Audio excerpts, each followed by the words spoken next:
Assalamualaikum warahmatullahi wabarakatuh dan salam sejahtera. Saya Jaish Muhammad bin Muhammad Syafiq, wartawan TV Al-Adha. Pada hari ini, tanggal 27 Januari 2026, sedang berlangsung majlis penerimaan pengetua baru, iaitu Ustaz Tuan Zaki bin Tuan Mamat, yang disambut dengan penuh tertib oleh barisan pentadbir, guru-guru serta warga sekolah.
Assalamualaikum Ustaz, apa khabar? Waalaikumsalam warahmatullahi wabarakatuh. Khabar baik. Okey.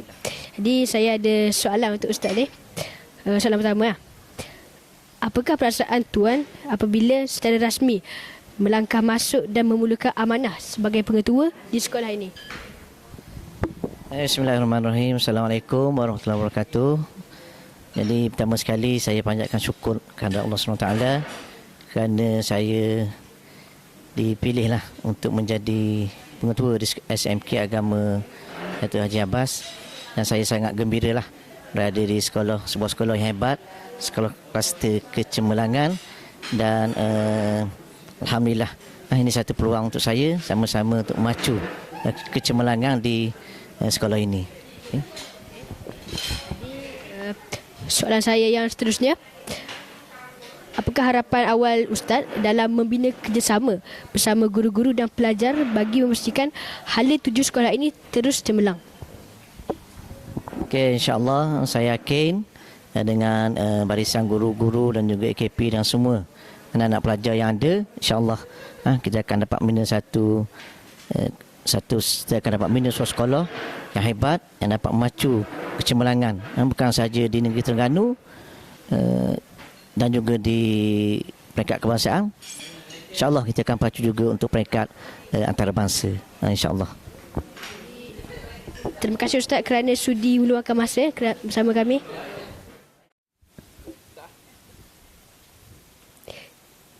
Kepimpinan baru ini diharapkan mampu menyatukan seluruh warga sekolah ke arah satu matlamat yang jelas, di samping meneruskan kecemerlangan baru yang positif dan berimpak tinggi kepada masa depan pelajar dan sekolah. Sekian laporan saya, Jaish Muhammad bin Muhammad Syafiq, wartawan TV Al-Adha.